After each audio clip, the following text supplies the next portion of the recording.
Hey everyone, before we get into the podcast, we want to announce some updates with our Power Monkey courses leading into 2022. We are excited about continuing to offer our gymnastics and weightlifting combo courses, 1 and 2 day offerings. If you go to powermonkeyfitness.com, search under the events tab, you'll be able to see what we already have on the agenda for 2022. We will be expanding into kettlebell offerings as well. Those are already up on the site too. If you're looking to host one yourself, please contact us at info@powermonkeyfitness.com and we'll get one of the courses out your way if one's not already on the agenda. Come hang out with us, learn some technical expertise when it comes to weightlifting, gymnastics, and now kettlebell. Hopefully see you soon. Welcome to the Power Monkey Podcast, where we chat with the best in the world about what they do. I'm your host, Dave Durante, with my co-host, Chad Vaughn, and on today's episode, we have Mark Bell. Now, Mark is very well known for his incredible accomplishments in the powerlifting world, being a world record holder, being someone who is also an incredible entrepreneur and businessman, having created a very successful product in the Slingshot, having opened up an amazing gym, the Super Training Gym. Mark is everywhere these days on social media, giving out incredible content not only for powerlifters but for fitness enthusiasts as well. We were very fortunate to be able to speak with Mark about some of his products, some of the things he has coming up, some of his technical cues, and what he thinks about some of the Olympic weightlifting world, as well as what he thinks about gymnastics. We think you guys will like this one. Always great to have Mark on. Really appreciative of taking time to speak with us. We hope you guys enjoy this one. All right, Mark Smelly Bell, welcome to the podcast. Yeah, thank you guys so much. I'm excited for today. Awesome. Well, the first thing I want to know is where did the smelly part come from in that name? Well, it might have just came from just a few minutes ago when I had to go to the bathroom. When I was a kid, I loved playing outside and like getting sweaty, and I was even at a pretty young age got into working out. But I wasn't so much into taking showers, and I had two older brothers, and they were I don't know, teenagers or whatever, and they were always like, "You stink, you smell," and then they recognized that when they called me smelly, they recognized it would bother me and hurt my feelings, and so the name stuck. Nice. You just took it and run with it. I love it. That's right. There you go. There you go. Well, I thought I would take the opportunity today, since we have somebody like yourself on. I'm doing research on the deadlift. You mind talking about the deadlift a little bit? Technique on the deadlift? Yeah, the deadlift is an exercise where it looks so simple. You just bend down and pick the weight up. And when you watch the great ones, when you watch the great athletes deadlift, that is kind of what they do. They just bend down and pick it up. And there is a lot of technique involved in both forms of deadlifting, conventional and sumo. But it just doesn't look that way sometimes. And it's really frustrating. You're like, how come this other guy he picks up 700 pounds relatively easily, and I get 3 or 4 plates on there, and I look like I'm going to die. Yep. A lot of that has to do with like our nervous system and our makeup and how quickly we are able to recruit like motor units, muscle fibers, just signal the body like, yo, it's time to go. But the only way to get yourself strong in anything, whether it be a deadlift, a bench press, a squat, the only way to become truly strong is to have a lot of verification that you know how to do the lift many, many, many times over. And once you do that, then you indicate to your body that you know what you're doing, and your body's like, hey, this is fairly safe for us to do. And your hamstrings will say, hey, are we on board with this? And they'll be like, yeah, I guess so. Go for it. Your glutes are like, I don't know about any of this. Your lower back might say, I don't think so. And if anything in the chain doesn't agree, you're only strong as your weakest link, and something's probably going to break down. And you can only have so many breakdowns before you end up with injury. And so what happens in lifting in general, but more so in the deadlift, then it's like the deadlift has an unusual factor to it, to where the person's mechanics matter more so in the deadlift than they do in the bench and the squat. And I don't really know exactly why or how to put that into words properly, but it's just something that I recognized. Yeah. And what will happen is if you don't have good technique on a deadlift, you will always, the stronger will get stronger and the weaker will get weaker. It'll be very hard for that weaker person to catch up to the stronger person, because the stronger person most likely is lifting in a better position all the time. And that is somewhat true of all exercises, but Right. seems to be unique to the deadlift, where if you're getting it wrong, then you're just piling up information in your body that is not productive towards Right. you getting stronger.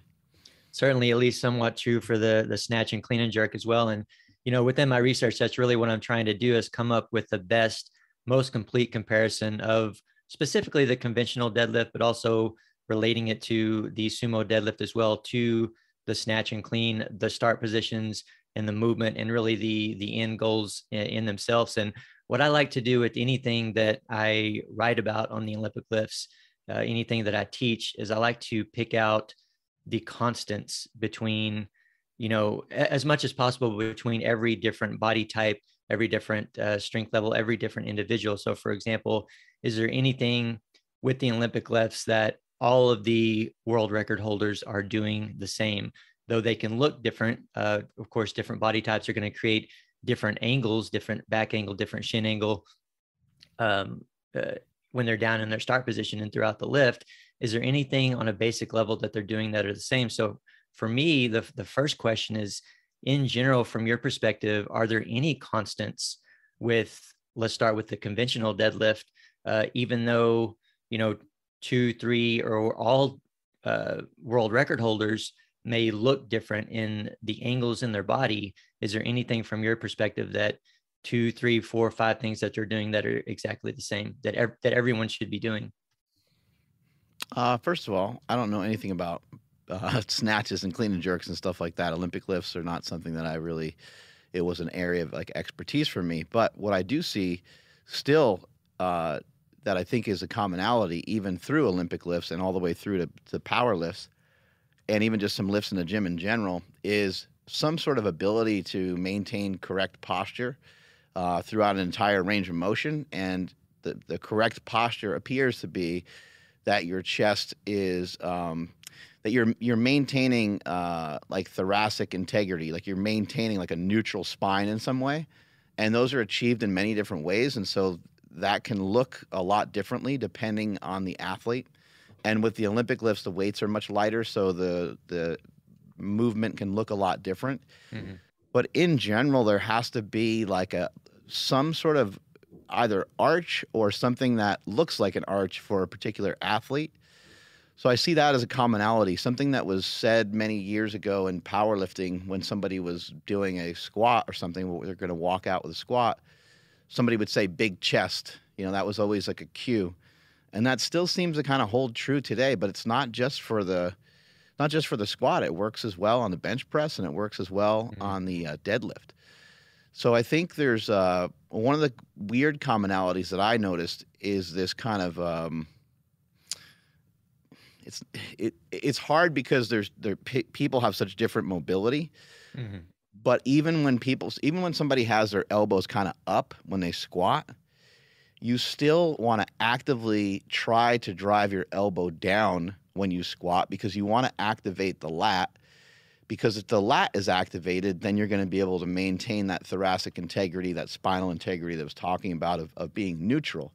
A lot of it comes from the lats, and that's why there's so much focus on in powerlifting. Some powerlifters, Westside Barbell famously trains their lats in almost every single training session to some degree. And they're training their upper and mid back very, very often to maintain that integrity. So I see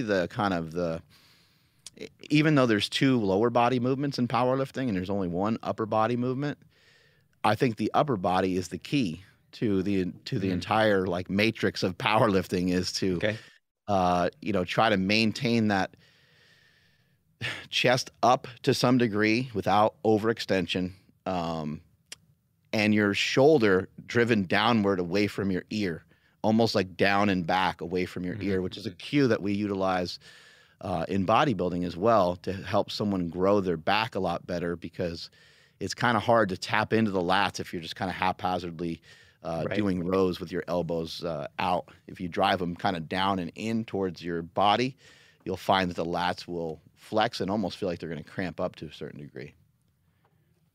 Right.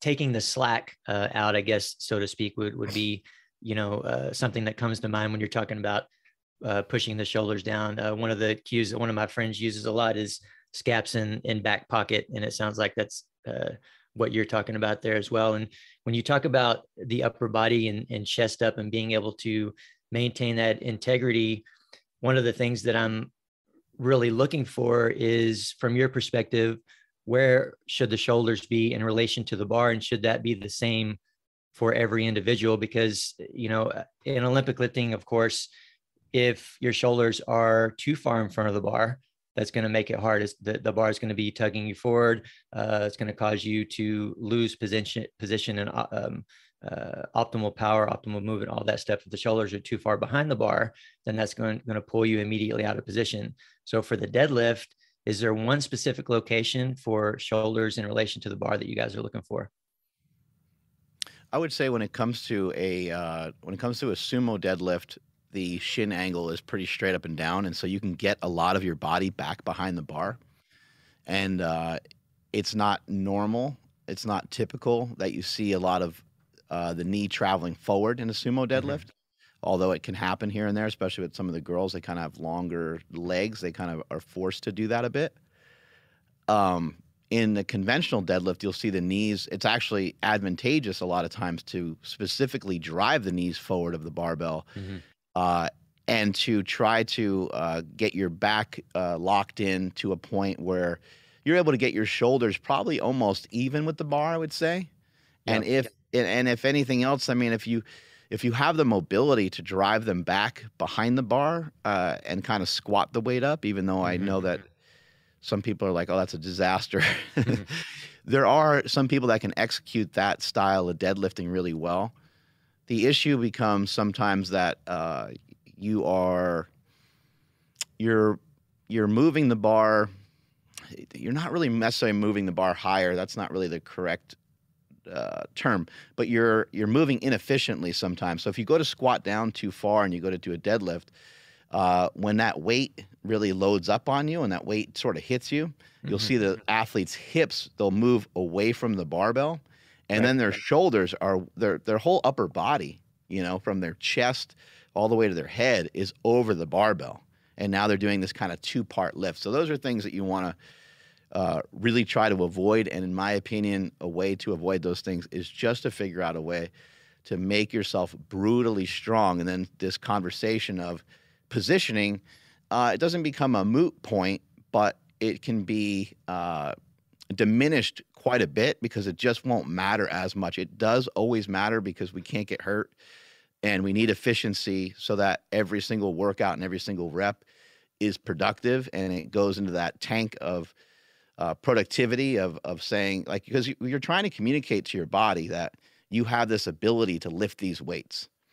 And your nervous system and your muscle fibers and your cells and everything, they all have to kind of sign off on this and have an agreement together of like, we're going to sync up, we're going to link up during these particular exercises, and this is the way it's going to look. And it's like a little symphony that goes on. And there's some people that, for whatever reason, their biology, their link to their nervous system, they can just turn it on like that. And you're like, what the? It's so frustrating because you're like, we have a lifter that comes down here occasionally named Jeremy Avila, and Jeremy deadlifts around 900 pounds. And he's that guy. He can just, we have a lot of great athletes in the gym. We've had a lot of great lifters over the years, but there's a couple people out there like him. And when I say a couple people, there's probably like 10 in the entire world that can just turn on this machinery that you've never seen before by anybody else. You're like, what in the hell? What in the hell is that? And that's a hard thing to figure out, but that we're all trying to figure out a way to mimic getting our body synced up in some fashion that looks a little bit like that, even though we probably can't duplicate the genetically superior mutants that are out there. Right. No, I mean, you make a good point. Strength can kind of take over and make up for a lot of things, and ultimately put you in the position that you need to be in. I just want to add to that quickly is that when your strength is good, your technique will look a lot better. So yes, if you can pull 405 and now you're moving around 135 and 225, you know, any coach that watches an athlete move around 135 and 225 and their max is 405, they're probably not going to have a whole lot of tips or cues on like what looks wrong about the person's lift, because it's not challenging their technique quite yet. So that's kind of my point on that. And I'm not saying like just make yourself strong. However, we've seen it work, and we've seen it work in Olympic lifting. I mean, why have some of these coaches adopted squat every day? Because it's like, you know what, we're just gonna fight this thing by making you squat until you almost die. And if you can survive the squatting, then you'll be able to do the Olympic lifts just fine. Because again, in power lifts, they lend themselves to be lifts where you can lift a lot more weight. Right. The world record in the squat is well over 1,000 pounds. And obviously in Olympic lifting, and the lifts in powerlifting, they get broken all the time. In Olympic lifting, it's very hard. Those top tier numbers of the guys nearly doing 600-pound cleans and whatever the weight is on the snatch, like it's really, really rare for the highest number of all time to be broken. It's just, it takes a lot more, and there's a lot of other factors that go into the Olympic lifts. Yeah, absolutely. And the last little comparison and question I have for you in that regard, you know, when we look at how the best in the world are moving a barbell in the snatch and the clean, there's some horizontal movement of the bar. So we're kind of having to bring these two objects together that are the body and the bar, and you know, move around the terrain of the body, so to speak, to get to the front rack for a clean, to get the bar overhead for a snatch and a jerk. And no matter, you know, the strength level of the athlete, you know, the athlete that's the strongest in the world in the deadlift, that they're trying to lift as much as they can and break a world record, would you say that that bar is and should literally be moving straight, you know, from where it is in the start position up to the standing position?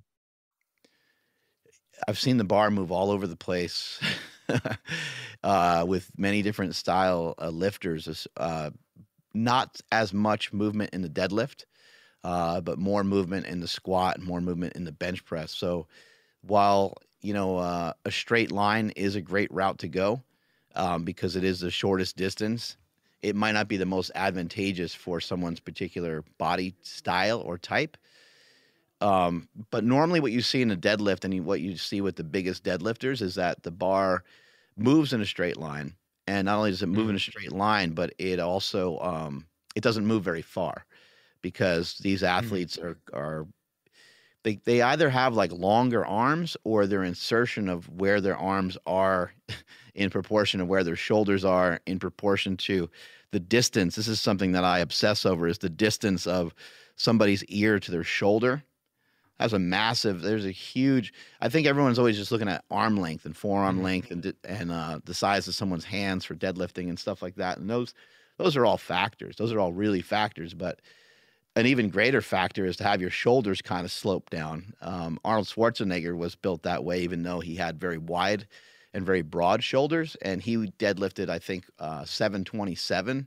And he wasn't really trying to power lift necessarily. So huge advantage to have your shoulders be able to relax downward in that fashion. And again, that takes a ton of lat power. Like if you try to, I guess maybe the word would be like decompress. I'm not really sure. If you're trying to drive your shoulders downward, you will kind of notice immediately that you have to kind of flex your lats in order for that motion to happen. And that's why it takes so much lat power to be able to pull a big weight. But to answer your question, yeah, you are trying your best to have that barbell move straight. I think an interesting thing when it comes to powerlifting, and I've never really actually truly measured this, and I never really found any, I haven't tried to even look up stats on it, but I just kind of have a theory that the weight travels in a very similar distance for bench, squat, and deadlift. And obviously, like, it depends on like arm length and this and that, but I would imagine if you took the total amount of inches that people move the bar, that the total would look very similar. Like, it wouldn't be too crazy, because there's not a lot of guys in powerlifting that are 6'8". You know, powerlifting has like a specific, there can be guys that are that tall, but it's very, very rare. Most of the people kind of fall within a certain a certain size, right? And then within that size, they might get an advantage of having a shorter deadlift, but maybe they have a longer squat, or maybe they have a longer bench press because their arms are longer, and that's why they excel in the deadlift. So I've just something I kind of noticed. And in the squat, ironically enough, the bar doesn't move nearly as much as you think. Especially with an athlete that's kind of squatty, that has a kind of a thicker frame, the bar might move like 12 inches or something. You know, it's moving like a foot, which is still amazing, but it's all the movement of the person that I think is drawing the illusion that they're moving over this great distance. Obviously, in Olympic lifting, it's way different, but in Olympic lifting, you're trying to move yourself under the bar, and it ends up being somewhat similar in some ways, even though the distance overall is enormous that you're moving the weight. Yeah, that's very interesting. I think you should get on those measurements, man. I'd be very interested to see those correlations and just how, if there's kind of a common percentage amongst all different lifters and body types and everything else. But thank you for entertaining me with those deadlift questions. Certainly learned a lot and enjoyed hearing your perspective. And I'm sure Dave is probably itching to get some of the questions that he has for you. I can't listen anymore. This gymnast here. Barbell stuff all day. But, and you start mentioning stuff about squat, and that'll take up the next half an hour as soon as Chad starts talking about the squat, because that's more his baby than even the deadlift. So maybe we can veer away from starting the squat conversation, because I don't think I'm going to have anything to say if we get that direction. But obviously everyone knows you from more of the powerlifting world, but you've been posting a lot about kind of what you're doing now, and this idea of trying new things and trying to access different ways to move, and whether that be running or trying jujitsu or anything like that. I'm curious kind of what path you've taken away from your primary movement of powerlifting, and what's kind of fed your next phase of fitness. What are you super interested in right now, and why has that become your next kind of area of interest? I think there's kind of a lot of different things going on. I mean, number one, I am aware that I am being observed, right? So like, with having social media, one of my goals is just encouragement. I just would like to encourage people to recognize that they can make some changes. And they might be, what I try to introduce to people is small changes, because I think the small changes, the small hinges are going to be able to swing big doors. It's a small changes over a long period of time that will accumulate into you being able to turn yourself, into whatever it is that your goal might be. And so for myself, I've been fortunate to be able to set some goals in my life with powerlifting and with business and with family. And I've been able to get to spots that I set out to get to. And so I'm like, you know what? This would be really great to share with people. There's a lot of people that are hurting. There's a lot of people that are depressed. A lot of people have anxiety. And I've never actually dealt with any of that. I've had like one day in my life where I was kind of depressed. It was after a bodybuilding show. Anxiety is something that comes and goes, I think, for everybody. But I have, I guess, tools to be able to deflect a lot of this stuff. And even things like stress, I don't view stress to even be a negative. I don't view it to be hard. I've learned to work on reinterpreting everything that I once knew. I'm still working on that, because it's like impossible to clean out your closet of like negativity. But yeah, the reason to explore some new things is to find new things within myself and to see what I'm capable of doing. And I'm horrible at running. Like, I ran yesterday and I was like totally dying. I ran with one of our media guys that we have here at Slingshot, and he was kicking my ass. And I'm like, Jesus Christ. I'm like, he's way the hell ahead of me. Like, and he just slowly but surely got like a little bit ahead of me. And then it was like, he was really getting some distance between he and I. And I was like, man, he's got to be feeling it, because he's not a runner either, but he is lighter than me, and he's moving pretty good. And finally he had to like stop to like tie his shoe or something. And I was able to to keep going, because I was just telling myself, just keep going, just this pace, just stay here, and like he'll probably tire out or something. Like, so just don't go any faster, because that will fuck you over too much. Just stay right here at this pace, and you'll be able to do pretty well. So anyway, I finished, and it took him like another 20 minutes or something to finish, because he had to walk the rest of it, because he blew himself up too fast. He's like, yeah, man, I was just trying to like beat you, so I was coming out of the gate too fast. But that's how Kevin feels whenever we run together too, right? Exactly. That's how you feel whenever we run together too.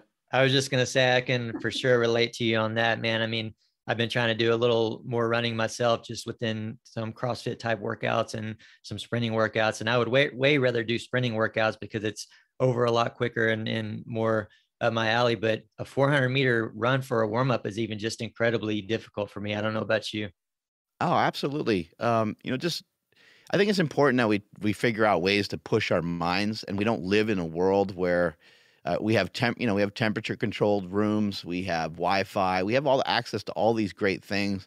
We got plenty of clothes, we have access to cold and warm water, and it's just not the same as like, the way we were hundreds of years ago. And so therefore we got to like make up shit. Mm-hmm. that we think is, tough.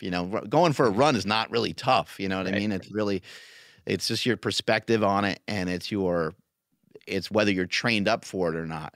Someone could come into super training and do a powerlifting session with us, and they would go, oh my God, that was brutal. But anybody who's been here that's been powerlifting would be totally fine with it. However, if you're like, hey, we're going to do gymnastics today, a lot of us would be like, hey man, that's great that we were doing that today, but actually I got to go because I forgot about this thing at my house that painters come in, and I got to let them in. So, we would find every excuse possible to try to get out of that gymnastics workout. But even within something like gymnastics, as crazy as like me trying to embark on any sort of gymnastics is kind of scary to me. I'm kind of like, well, what the fuck would I even do in gymnastics?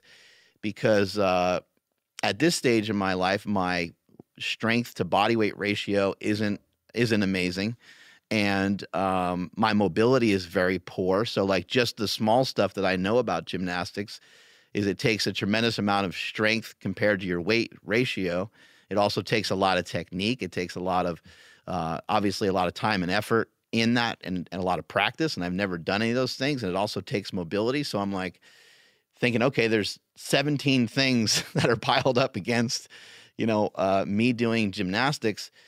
But you could say, Mark, just relax, hey, look, you might not be aware, but some of these movements here are kind of gymnastics, or even doing like I don't even know what the hell gymnastics is necessarily, but you might say, hey, look, can you do some push-ups?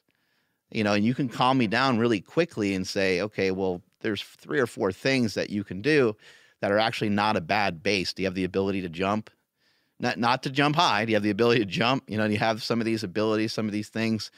Can you hold yourself up in a dip position? These kinds of things. And now you just talked me into it, because you gave me some real ground level stuff that I can do. And that's why I'm promoting like 10-minute walks.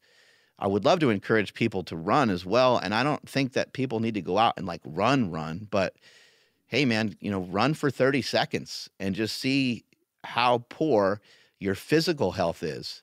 And when you recognize how poor your physical health is, well, then that probably should open up some good dialogue into why your mental health is so compromised. How can you have good mental health if you physically don't feel like you're anything? Like if physically that you don't feel significant, when you go to run and you run for 30 seconds, you're fucking shot and you were running slow. That's not good. Like the human body is not designed to be, I'm not trying to pick on anybody either. The human body is not designed to be that way. Human body is designed for rigor. It's designed for extremely cold, extremely hot temperatures. The human body is designed to do some miraculous shit. And that's why we have bridges built, skyscrapers, air conditioning, heat. Like we have all this cool fucking technology to where we can communicate the way that we're communicating now. Like, this is fucking wild. You know, we don't even think about it, but this is complete lunacy that we can communicate this way, you know, based off of somebody, you know, making a phone. One of my great grandfathers making a phone, so, you know, or telephone some million years ago or however long ago it was. So what we're capable of is insane. And I would love to assist people to unlocking some of that, or at least exploring some of that. Yeah, I love it basically comes back to the idea of finding comfort in discomfort, right? How do we get to the point of being able to feel comfortable with the stuff that we would look at and say, I'm just not built for that. And the reality is that we're built for a lot more than we perceive. And we just have to take that first step. And I think you're spot on when you're saying that, you know, it's just that tiny first step. And it's something that Chad and I preach endlessly when we talk about technique within our respective sports, whether it be gymnastics, weightlifting, anything else that we teach within Power Monkey. The idea of being consistent, small baby steps is what actually makes those long strides down the road. People see the end result and they think that it happens overnight. It's just not reality. So yeah, I think a good metaphor for some of that is like when you push like a prowler or some sort of sled. And I think these exercises are exercises that I can't really think of people that can't do it. I mean, there are people who unfortunately are that may have had accidents and they're paralyzed or born without legs and things like that. But in general, millions upon millions of people can push a sled or pull a sled.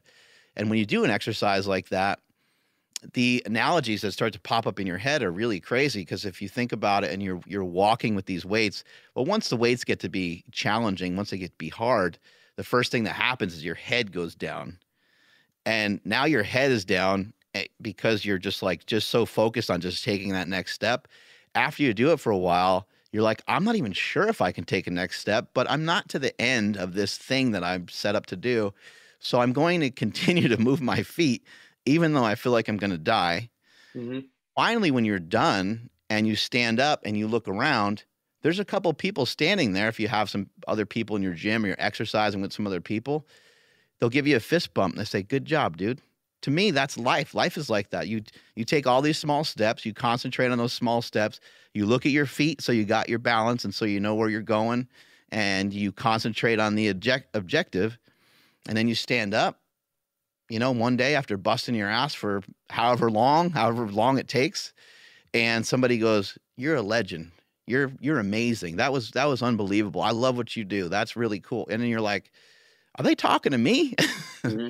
All I was doing is just plowing away. All I was doing is I had my head down. I was just putting one foot in front of the other. I didn't know it was going to be this cool accomplishment. That's how a lot of things have worked for me over the years. Nothing spectacular. I've never gotten a big bump from anything. I've been on Joe Rogan and I've done stuff with like Tim Ferriss and been around some cool and some amazing people, but there was never like one thing that was like, mm-hmm. It's always just been small steps, small, tiny investments, even with like orders that we do on new products and things like that. It's always like, I always want to order like 25,000 of them, but I'm like, mm-hmm. No, let's order like 500 of them. And let's just take our steps. We take these small, tiny steps. It's always worked for us. Why abandon it? Let's just keep sticking with it. Yeah, and I love this. You know, I think it comes back to something you mentioned really briefly before. You know, have a really strong social media presence, and social media is definitely a blessing and a curse in a lot of ways. And I think people who we're preaching to, who you speak to on a daily basis, only see the end result a lot of times, and they only see this success, and they want the success that you have or that the other people that they look up to within social media have, and they think that it happens overnight. And I'm curious from your perspective, is social media is it a blessing and curse for you? Do you get anxiety? Because I know that Chad and I have had this conversation about it being something that we don't really enjoy all that much, but it's a necessary evil for us to build our brands and for us to be able to connect with our followers. Do you feel that in any way, trying to feel like, you know, I'm living my life over here, just trying to, you know, chip away at getting better at all the things I'm doing, and I have to create a post to tell other people what I'm doing? Is it something that detracts from what you're trying to do? Or do you feel like it enhances it?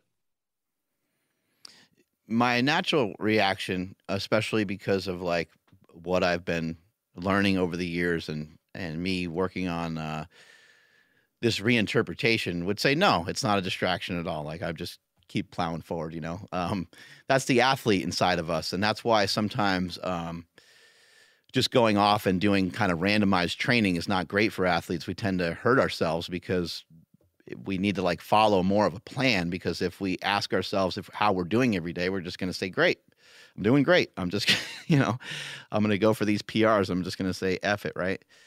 So social media, I mean, without question, I think ends up being a distraction. It can be difficult to try to figure out how to manage it, because I don't know about for you guys, but for myself, what will happen is I'll make a post and it'll just be like rotten in terms of the response that it gets. Like the response will not that this response is necessarily negative, but the response is really, really low. A lot of like low amount of views, low amount of likes, low amount of people commenting. And then I'm like, well, so the information that I get off of that, and the information a lot of us get off of that, but this is something that I worked on reinterpreting, is that I did a bad job.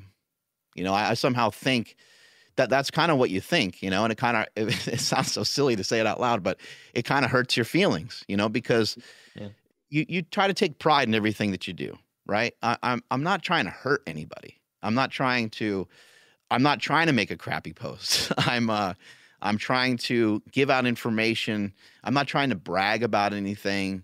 I might be trying to talk some shit and have some fun here and there. But the last thing I ever want to do is like hurt anybody. And the last thing I ever want to do is have a shitty post. But what I've noticed, and maybe you guys noticed something similar, is that on these posts that sometimes can push you to feel kind of crummy about yourself, is that those have the deepest interactions when I meet people in person, or when somebody just DMs me, or somebody, or I'll even get like a phone call from a friend that I haven't heard from in a while, or a text message, and I'll say, holy shit, man, that was unbelievable. That was so cool. I really needed to hear that today. And then I'm like, well, that's fucked up. Like the internet as a whole agreed that this was a pile of shit, but it really did have a good positive impact. And so that's what gets to be hard about it, I guess, if there is any difficulty in it. I try to just look at it all as being fun and being something that I'm just going to do when I feel like doing it, and I'm not going to really sweat it too much. I don't have social media on my phone, on my normal phone. Occasionally I'll put it on there, but it's not great for me to have it on there. It's even with my reinterpretation of everything, I still get stuck on there a little too much. So I have a separate phone that we use here in the gym to record some stuff and to do some things with. And that one, I can go on that one. I can look at social media, but it's I don't always have it with me. A lot of times it's mainly here at work. And so I can only devote so much time to it. So yeah, social media is one of those kind of double-edged swords, but I want to just kind of finish by making this point. It's an interesting thing because you're trying to make people more aware of what you're doing, right? And so in a sense, many of us are striving to be famous in some way. And I know that might sound weird to people, but I really do believe that that's kind of the center of all this. Is you're trying to because you want your message to be heard and seen by more and more people, not less and less people. The reason why you guys have this podcast is not to have less and less viewers all the time. You want to have more and more viewers all the time, so you can share a message that you guys feel is powerful, and it can empower people, and hopefully it can assist people to organize their life in a way that you guys feel is positive. Same thing with me. That's why I have a podcast. That's why we I might be the most filmed person in the history of fitness. Like, I have thousands upon thousands of videos, and I've done thousands upon thousands of podcasts.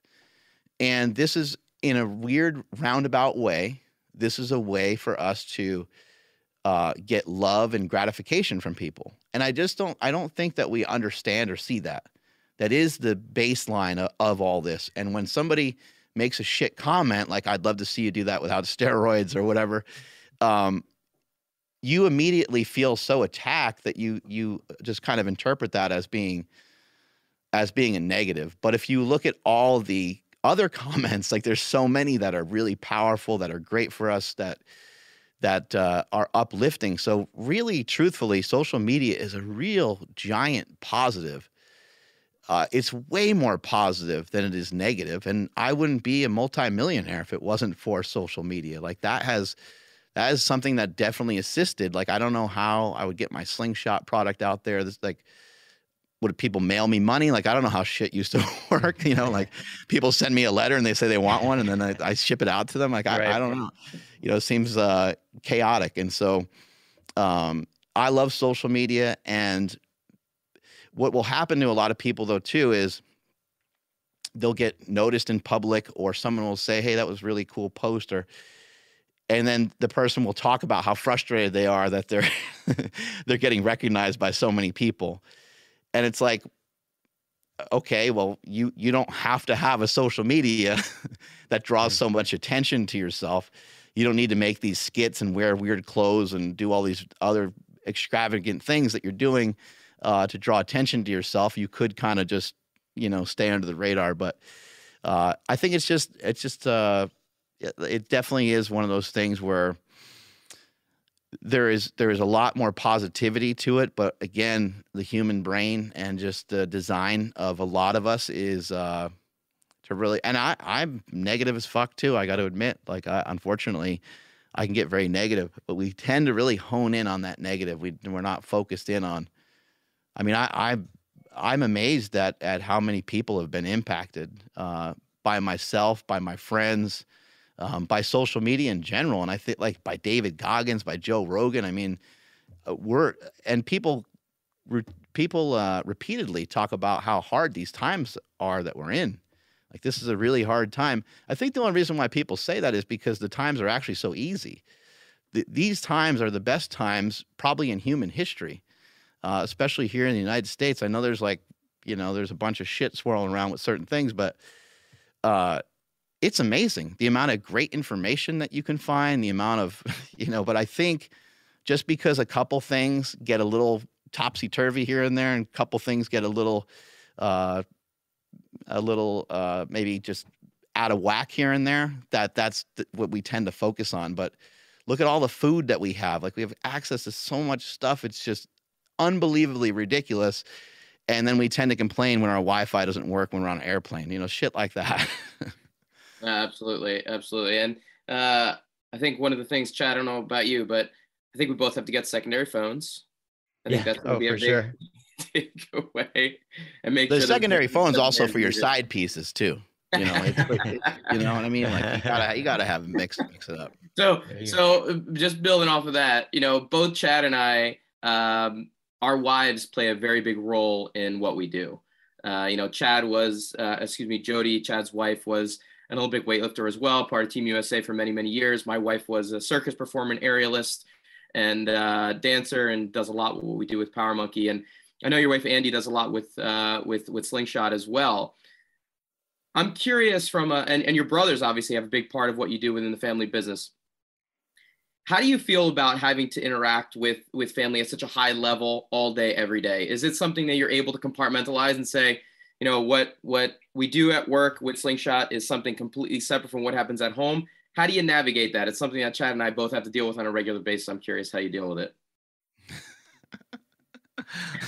I'm really big on, like, language. So the way you finished that sentence cracked me up, because it's you said it's something that you have to deal with on a regular basis. It is. That really tells a lot of the story. I for me, I don't feel that way. My brother's my best friend. My brother is he's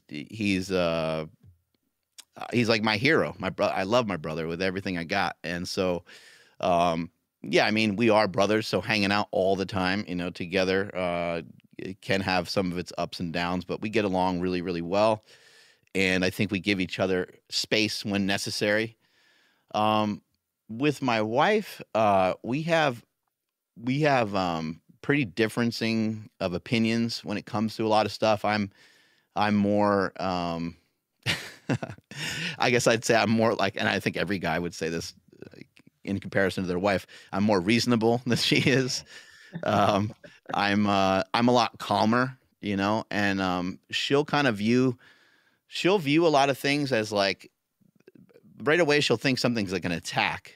And I'm like, no, this is not an attack. It's like a conversation, you know. This is so I've had to work with her on some of that stuff, and she's had to work with me on being a little more aggressive and just kind of putting my foot down on certain things. So, and that happens as well with parenting as well.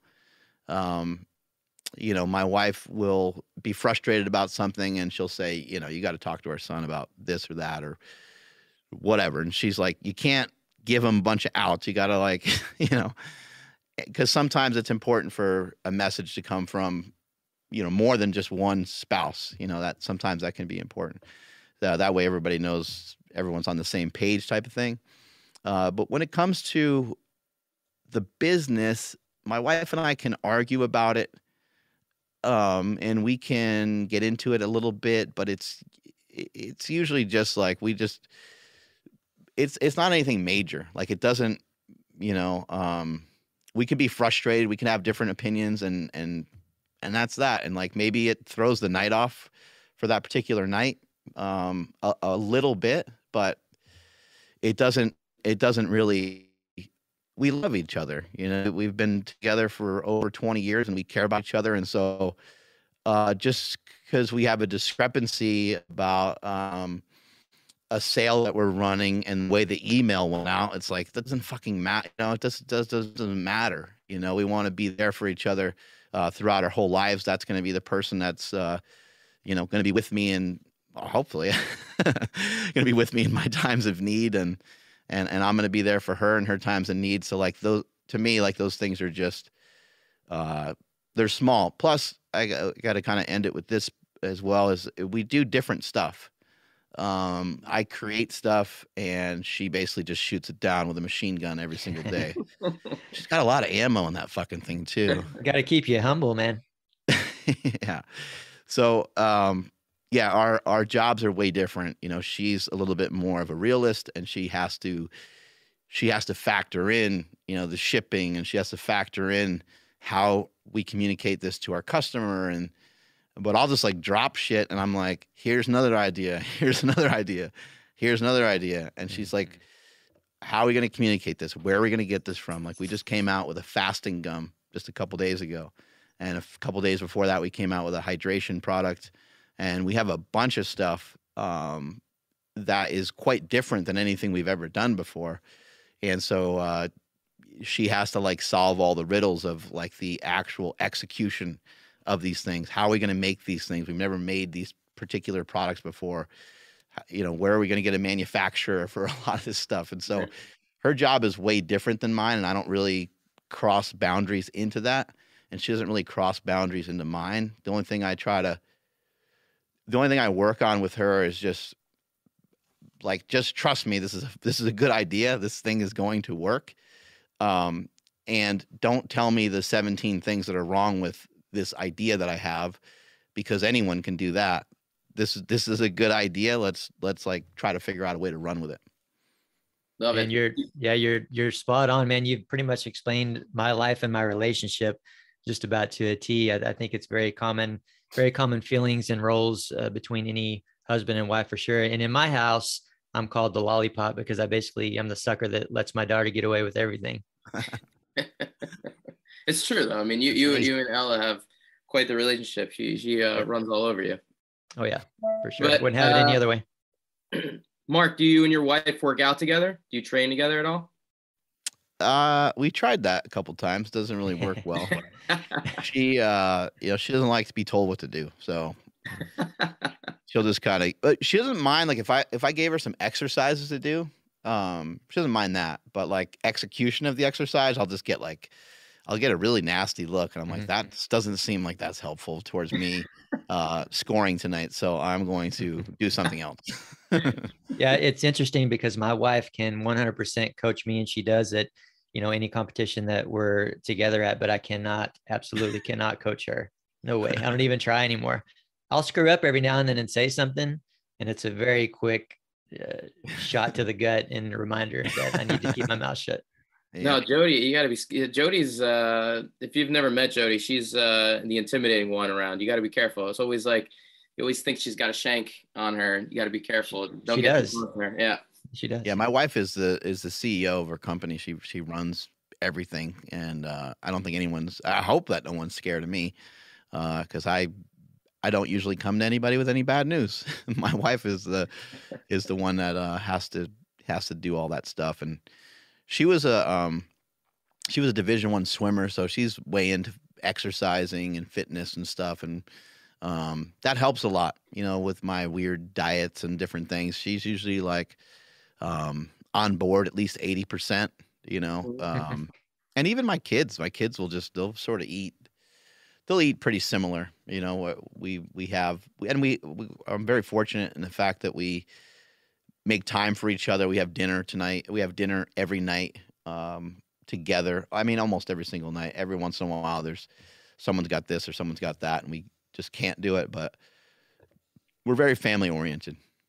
I love hearing that. And you mentioned diet, and I know we're kind of getting towards the end of the podcast here, but if you wouldn't mind just spending a couple of minutes just talking about the dietary side of things. And you seem to have gone through a bunch of iterations of what works for you.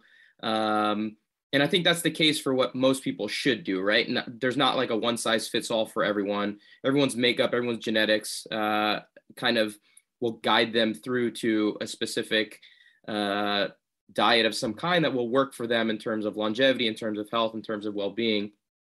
And I'm curious kind of what steps you took to what seems to be the right fit for you right now. Are you doing carnivore diet right now?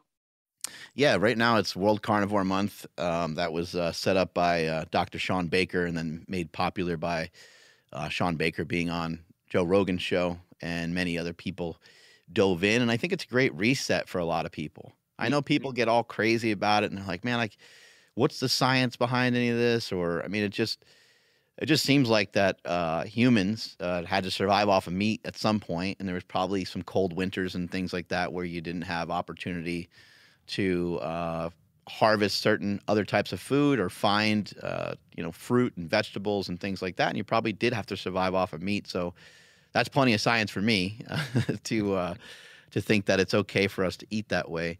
I encourage people to try different things, because people get frustrated and they talk a lot about cookie cutter programs. They'll say cookie cutter programs, they don't work. Well, the reason why a cookie cutter program a lot of times doesn't work is because people want to make their own cookies. Mm-hmm. They want to kind of have it customized to their lifestyle. If somebody sets up a program for somebody that just doesn't fit in a lot of the things that they like to do, maybe somebody doesn't even really like meat. So if you're, carnivore diet's going to be very hard for somebody that doesn't really enjoy meat. Their options might be too small. And that's the reason why these cookie cutter programs, they will work. I mean, if you look at people that go into the military, they're all on a particular, they eat very similar. They even have like a fat table and a skinny table, and the skinny guys get to eat a little bit more. The heavier guys, they are forced to eat a little bit less. And they all have the same physical requirements and stuff, and everyone has the same haircut. And when they're done with camp, everybody looks about the same. The guys that were heavier, they lost a lot of weight. The guys that were skinnier, maybe they put on actually like a little bit of muscle because there was some activity in there that maybe they weren't doing previously. So these things do work. The problem is that it's too forced. And so you have to find stuff that you're interested in.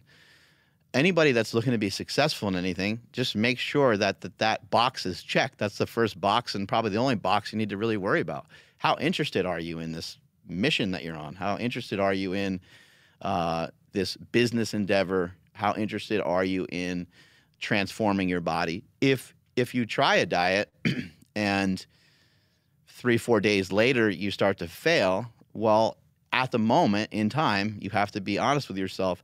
You're not nearly as interested as you thought you were. And so that's a very hard thing to kind of to recognize. But you may have to find a different diet that might be more interesting to you, or you might have to reset your goals. Maybe the goal that you have to lose 100 pounds in 3 months is too intense. Maybe you need to back off of that just a little bit. And so when it comes to nutrition, I think that a keto diet will work great for people.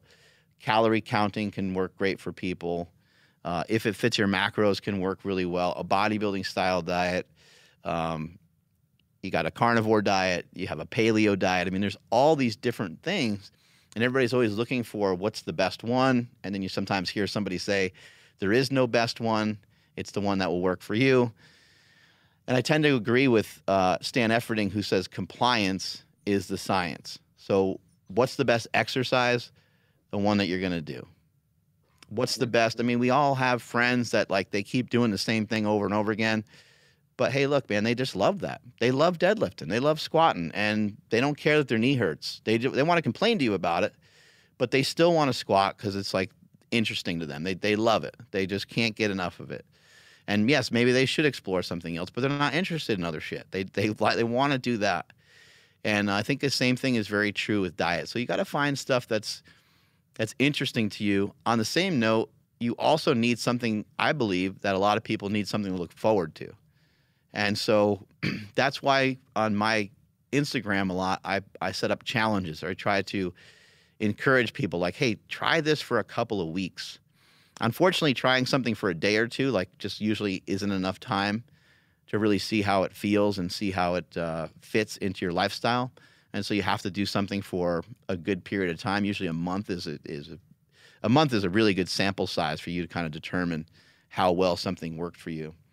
But the style of diets that I do, I switch from one to another often because I have different goals at different times, and I just find it fun and find it fascinating to say, hey, like I wonder what would happen if I ate, 400 grams of carbs a day for the next month. How different would that be with my energy levels, with my muscle mass, or if I went with no carbs for a month, And so I like to constantly move it around and play around with it because, again, a lot of this stuff comes down to this really annoying calorie equation, which can be a little complicated at times, but we do need to find ways to expend energy. We do need to find ways to, many people that are trying to lose weight need to find ways of reducing the overall energy that they consume. And you also would love to have your body working for you while you're sleeping, and that would be lifting some weights and having some muscle mass on you that helps burn some calories even while you're sleeping. Yep. I love that. I love that whole little chat there. And I know the diet that I can easily stick to, Mark, is carnivore plus beer. So I'm not sure, how much that beer does for me, but I look forward to it. So there you go. Alcohol. Yeah. Well, people want to try to demonize all kinds of things like the phone. You got to get off your phone. You can't drink. You can't smoke weed. It just some things can become too monotonous sometimes. I think you have to try to figure out like how reasonable you're being. And it's hard to figure out how reasonable you're being if you're lying to yourself too. You're doing like kind of both. And that gets to be really hard because then you're talking yourself out of being disciplined. And so you have to figure out like if you are being pretty disciplined and your cheat meal is a fucking Quest bar, then just don't worry about it. I think sometimes our view and our the way that we think about stuff is kind of negative. We'll look at a certain food. Well, if I make this decision, this is going to make me fatter. And if I do, it's like that's not a great place to be. A better place to be would be to say that's going to be a little bit extra on the calorie side. So maybe later tonight, maybe I eat a little bit less. Or maybe tomorrow I walk a little bit more, or maybe I just say fuck it and just eat it and don't worry about it. Because in the grand scheme of things, this extra 500 calories or even 1,000 calories really shouldn't matter that much because I don't do this that often. Those kinds of things. Got to have a lot of conversations with yourself. So just to kind of finish up this conversation, How long do you normally stick with one particular diet that you're testing out? Is that 30-day mark? Do you normally go a little bit longer if you feel like it's working for you? But is it a minimum of 30 days before you kind of switch it up? But what do you use as a target with those timelines? I was mentioning earlier that I think it's important for people to give a diet some time, especially something like a keto diet, which keto diet is some real fuckery because it takes a couple of weeks just to even get into ketosis, and then to try to figure out how to stay there is not always easy. But I do think that like there's a lot of things that happen when you embark on a diet. Let's say that I never dieted before, and I'm reading about a keto style diet. Well, I need time to go to the grocery store. I also need like time to educate myself. So, I mean, there goes like at least 1 week right there, just trying to figure out like what to buy. And then it turns out, you know, you're in week 2 and you watch Thomas DeLauer and he makes a video about how you shouldn't be eating too many of these keto treats and these keto bombs and all this stuff. And now you're like, oh shit, that's all that I bought from the store. I didn't really realize I should be living off of like meat and eggs basically and butter. Instead, I bought all these, Quest cookies and these other weird keto treats. And so, yeah, it takes a while just to even get your footing and even get used to it. And then also there's a lot of situations that happen. You go on a drive, or you go on a vacation and you drive for 3 hours and you're somewhere, you're not home. Maybe you're in a hotel and, you know, you're thinking like, I don't really know how to manage this drive because normally when I drive, I just, for whatever reason, I like to eat something. And now you're stopping at gas stations and now your eyes are now open. You're like, oh, they have cheese at gas stations. They have hard-boiled eggs at gas stations. Oh, I didn't know they have fruit. They have all these different things there. They usually have some sort of like cured meat and beef jerky. Meanwhile, you thought the gas station only had donuts and Snickers bars, but now you're starting to see things quite differently. And so it takes a long time just to even like just jog yourself through some of this stuff to see what are all the different things that you can do. And then maybe you stay at the hotel that you stay at. Maybe it has one of those like fridges that's like stocked with a bunch of junk and there's candy and shit in your room. And you learn your lesson from that. And you're like, you know what, next time I'm just going to get like an extended stay, or I'm going to get an Airbnb so I can cook my own food. You have to figure out all these different ways that you're going to, I guess, make changes and be able to kind of protect yourself. So it takes a long time to even learn a diet. For me personally, I might switch my diet up maybe even every couple days. I mean, because it's like kind of auto-regulated in comparison to what happened on the previous days and what I ate on the previous days. I really like fruit a lot, and I'll just eat like a crazy amount of fruit because I really enjoy it a lot. And I'll do that for a while, but I do things like I just try to keep it simple. I'll buy a bunch of fruit. I'll go through it in a 2 or 3 day time span. And then when it's gone, I won't buy it again for a bit. Just little things like that. Or I might do the same thing with ice cream. I might do the same thing with, I love cookie dough. I might do the same thing with cookie dough. I might buy a couple things of cookie dough, have some cookie dough every night, or have some ice cream every night. And that when these things come to me, when I start to have these pretty like deep cravings, I don't usually address them right away. Just like when you're lifting, when you feel the pain coming in of rep number 10, you don't immediately stop. You're like, this is right where I need to be. I'm going to do a little more. So I do the same thing with my diet. When I feel cravings and I feel stuff start to hit, man, I'd really love to have some pizza, or one of those Carl's Jr. commercials comes on. It just kills you. You're like, fuck, I got to go to Carl's Jr. That happens to probably nearly everyone. And I think it's good just to take a note of it and say, you know what, I'm going to address that at some point, because then it gives you something to look forward to. Well, I'll be looking out for the cookie dough diet coming from Mark Bell.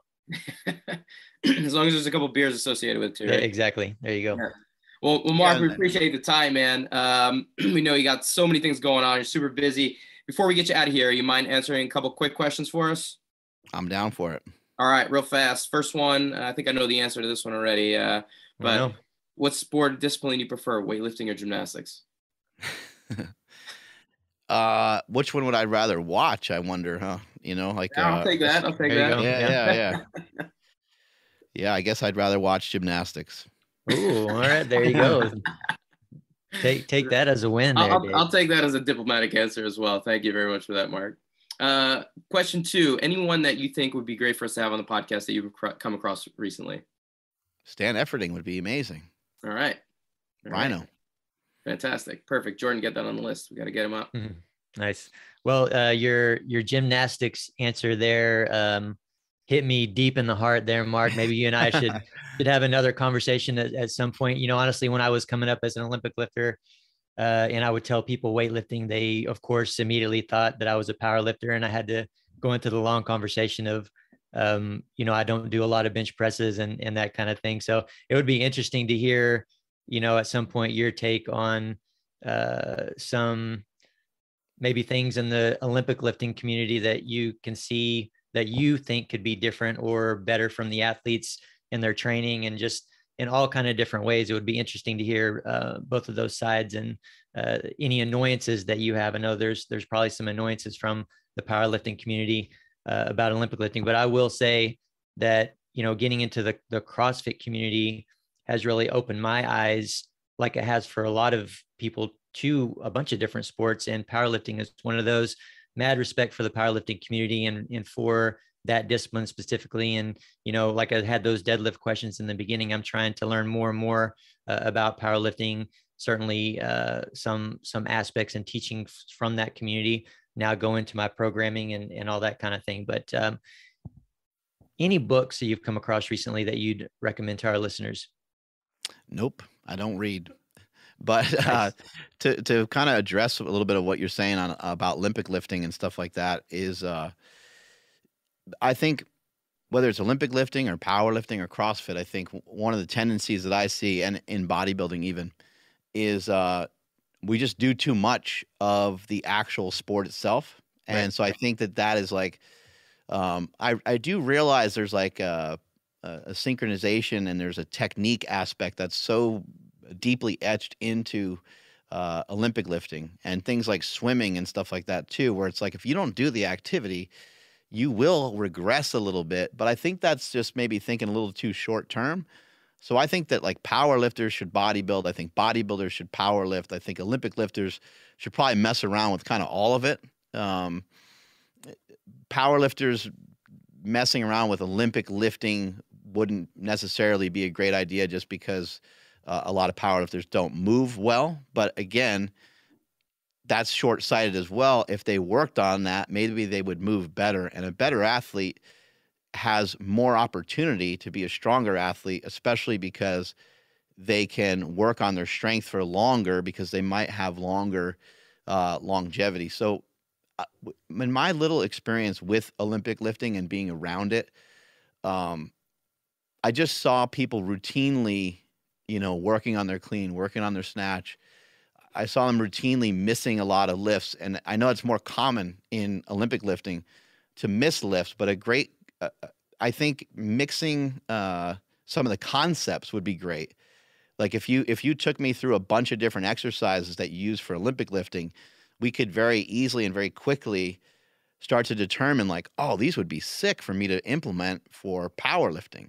And some of these rep and set protocols, you guys usually have less rest in between your sets and stuff like that too sometimes. And I think there's a ton of value in that. Even the fact that a lot of times in Olympic lifting, you're just doing singles. I think even that, but for an Olympic lifter to understand that powerlifters do 5x5, it's like, well, that could have a lot of merit. It's like, how many times do people do a 5x5 in a clean or snatch? And then someone might have reasons on why they don't do that. But again, it might be short-sighted, because if you do a 5x5 of a snatch where you do like a rep and then you back off and you do a rep and you back off and do a rep, you end up with what they do in bodybuilding. You end up with condensed training, which is helps with the overall intensity of the workout. Even if the weights were light, that's going to assist with hypertrophy. That's going to assist with a lot of things. Also going to assist with you having good form when you're fatigued and when you're tired, which is also a huge attribute to have in strength, because if you're about to slightly be offline with the way that you're lifting, you're going to be able to move into a position that will allow you to autocorrect during the actual max effort lift that you might be trying. So that's the biggest mistake I see being made across the board in sport, is like, hey, you should dabble in that, and I should probably dabble in this, even though I don't want to and I'm not that interested in it, which goes back to my earlier point. It's like, if you want to be great at it, there's some stuff over here that you don't necessarily dig, but you don't dig it because you're not good at it. That's where there's more capacity for you to get better faster than in the actual thing that you're doing right now. Love it. Love it. And sorry to take you down that road. I know we were trying to get off here. Right. That's certainly another podcast or two in itself. So maybe we can get to that at some point. But before we get you out of here, thank you so much for joining us. It was an absolute pleasure. Learned a lot. You inspired and motivated me for sure with a lot of things that you said. Anything you got coming up you want folks to know about? No, not really. I'm going to be at the Arnold, I guess. So I'll be out that way, and we're going to be interviewing Hafthor Bjornsson and James Clear and a bunch of other awesome people. So I'm really excited for that. I think we're going to be at the Piedmontese booth. So anybody that is going to head to the Arnold, we're doing some stuff in collaboration with a meat company that supplies, that sponsors our podcast. So those are some things I got going on. Perfect. Yeah, I'm sure a lot of our listeners will for sure be heading out to the Arnold. So you guys go check out Mark where he's at and see what he's got going on. As always, guys, we very much appreciate you guys listening in. Be sure to head over to powermonkeyfitness.com for services and upcoming events. Also check out our Instagram pages for regular teaching and technical content at Power Monkey Fitness, at Dave Durante, and at Ollie Chad. And on behalf of Power Monkey Fitness, we're your host. I'm Chad Vaughn with Dave Durante. And until next time, guys, thank you all for listening.